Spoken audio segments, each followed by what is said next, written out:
This home hit the news this week, and this is a home that you can buy at Home Depot for $43,000. Oh man.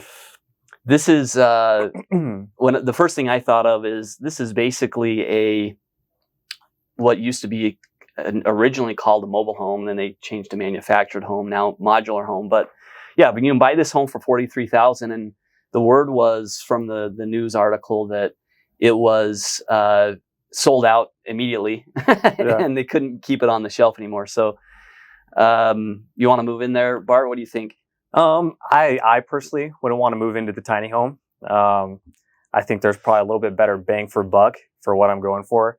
I mean, I know myself, and I know as a millennial, and what I learned during COVID is that when people, including myself, are forced to convert their homes into their gyms, their offices, their coffee shops, whatever it may be, there's a massive urge to obtain more space. So moving into a tiny home for, what did you say the price was? Yeah, $43,000. So that doesn't include the land. Yeah. But it kind of goes to the point. A few weeks ago, we started talking about how renting versus buying across the United States was really in a peculiar position, in a peculiar state. So this chart shows, and this is recent data, that the cost to buy versus the cost to rent were always pretty close to each other. There were some ups and downs there from time to time. You could see in 2006 when the housing bubble happened, renting kind of stayed steady and housing prices went up. And what we're seeing now is a dramatic difference between cost to buy at about $2,700 a month versus a relatively similar size of home to rent at $1,850. And as investors in real estate, specifically housing, this is the sort of data that is really important to keep track of, and we look at all the time.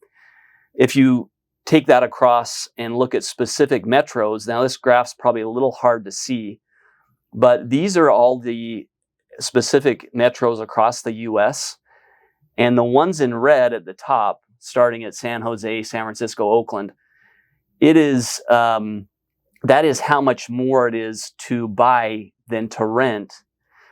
And they're all, they're actually over 100%. And Phoenix, which is where we're at here, is about in the middle. And there's only 4 markets where it makes more sense to buy than to rent, where it's more cheap to buy. And this is also inverted. Typically, you're seeing more, you would see more areas where renting versus buying is more even cost.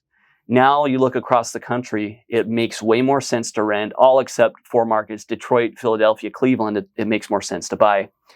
And I want to, when we talked about this story on our podcast a few weeks ago, we got a lot of feedback on our YouTube channel from particularly millennials who are and Gen Z who are dealing with this cost imbalance. So I think some of these comments are kind of funny. I'm 43 with no family. I bought a house in my 20s, and it was the greatest financial mistake I ever made. Now, my parents, they'd hear this and they'd think this guy doesn't know what he's talking about. You got to buy a house, living the American dream. And there's definitely a lot of value to owning a home. You're going to build that equity up, but it's different now. If you haven't bought a home now, there's a different psychology. So this guy said, I ended up selling my house. I bought an RV, and I've been living in the RV ever since. At the end of the day, I own my RV outright, unlike the house. So, and he's 43 with no family. Hey, bachelor pad in the RV. Yeah, that's kind of nice. I mean, I could see myself potentially doing that. Not everyone has that ability. Yeah. You can read the middle, and I'll skip to the last one. These are just various comments from our YouTube channel from Gen Z folks. All this assumes that Gen Z and younger millennials will continue to be employable past 40 years of age. At some point, locking in the cost of rent becomes a necessity for survival. I've already met millennials that had to scramble to buy something because of the inflationary rent increases that had outstripped their income.